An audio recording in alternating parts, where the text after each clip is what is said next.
भारत को लेकर दुनिया में छवि बनाई जा रही है कि यहां मुस्लिमों पर अत्याचार किए जा रहे हैं। इन दिनों यूनिफॉर्म सिविल कोड को लेकर भी बहस छिड़ी हुई है।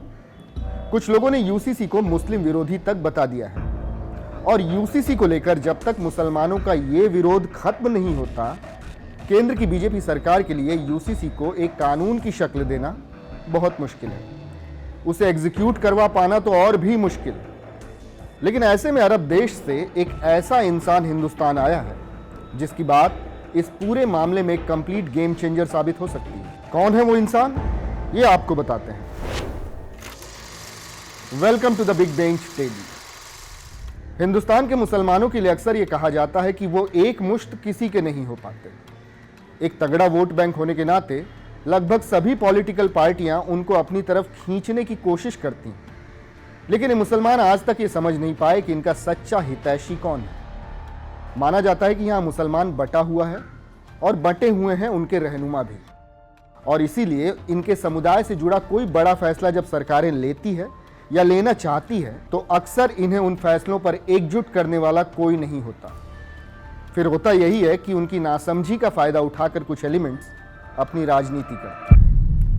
लेकिन अगर मैं कहूं कि विलायत से आया एक मुसलमान अब भारत में मुसलमानों की सोच बदलने जा रहा है तो आपको हैरत होगी, लेकिन ये बिल्कुल सच है।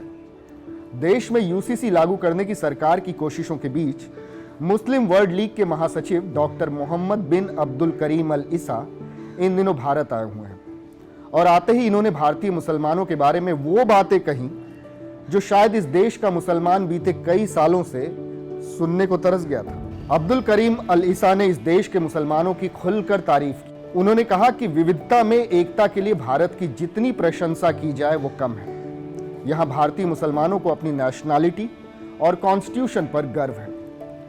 लेकिन जरा सोचिए कि इंडिया आने के बाद वो भारतीय मुसलमानों के लिए इतनी चासनी लगी बातें क्यों कर रहे हैं। तो उसके पहले ये जान लीजिए कि डॉक्टर मोहम्मद बिन अब्दुल करीम अल ईसा क्या शख्सियत है। मोहम्मद अल ईसा मुस्लिम वर्ल्ड लीग के महासचिव तो हैं ही, वो सऊदी अरब के न्याय मंत्री भी रह चुके हैं। वह सिर्फ इसी संगठन का ही नेतृत्व नहीं करते हैं, बल्कि वह मानवता के सुधार को लेकर काम करने वाले संगठन सेंटर फॉर रिस्पॉन्सिबल लीडरशिप के भी चेयरमैन हैं। मोहम्मद अल ईसा को सऊदी अरब के क्राउन प्रिंस मोहम्मद बिन सलमान का राइट हैंड भी माना जाता है। वह न सिर्फ इस्लाम, शरिया, हदीस और तमाम जरूरी इस्लामिक किताबों की जानकारी रखने वाले शख्स हैं, बल्कि उनके पास कई डिग्रियां भी हैं। साथ ही इमाम मोहम्मद बिन सऊदी इस्लामिक यूनिवर्सिटी से उन्होंने पीएचडी किया हुआ है। मोहम्मद अल ईसा की छवि एक उदारवादी मुस्लिम धर्मगुरु के तौर पर होती है। न्याय मंत्री रहते हुए उन्होंने पारिवारिक मामलों और महिलाओं के अधिकारों के लिए काम किया है।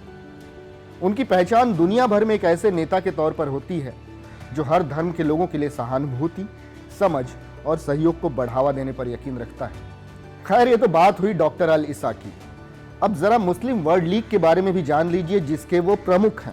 मुस्लिम वर्ल्ड लीग एक इंटरनेशनल एनजीओ है जिसकी स्थापना 1962 में की गई थी। इसका मकसद दुनिया भर में इस्लाम का प्रचार प्रसार करना है ताकि दुनिया इस धर्म को बेहतर ढंग से समझ पाए।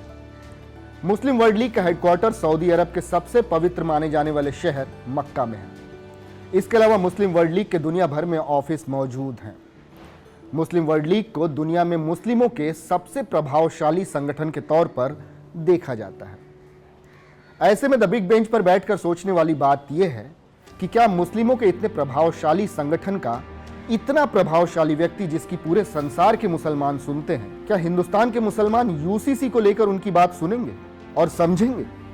क्योंकि देश के पीएम नरेंद्र मोदी भी तो देश के मुसलमानों के बारे में अच्छी बातें बोलते ही हैं, लेकिन आज भी वो इस समुदाय के एक बड़े हिस्से को खुद के करीब नहीं ला पाए।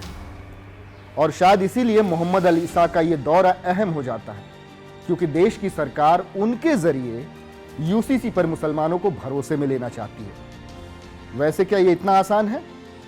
आपको क्या लगता है? आप हमें कमेंट करके बता सकते हैं। Keep watching the big bench daily.